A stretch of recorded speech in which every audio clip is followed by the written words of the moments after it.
আপনারা ইয়াজুজ মাজুজের নাম শুনেছেন না? নূহ আলাইহিস সালামের 4 সন্তান ছিল, হাম, সাম, ইয়াফাস, কানাআন। এই ইয়াফাসের বংশধর হচ্ছে ইয়াজুজ মাজুজ, জঙ্গলি, হাজার হাজার শুধু বংশ বিস্তার করে। তারা এসে লোকালয়ে মানুষের উপর আক্রমণ করে, তাদের গবাদি পশু এগুলো ছিনিয়ে নেয়, ফলমূল খেয়ে ফেলে।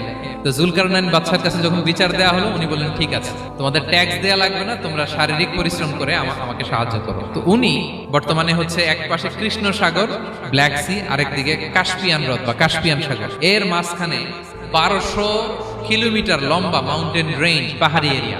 এইখানে দুই পাহাড়ের মাঝখানে ফাঁকা জায়গায় তিনি বড় বড় লোহার পাত, এরপরে তামা, সীসা গালিয়ে বিশাল একটা ওয়াল তৈরি করলেন।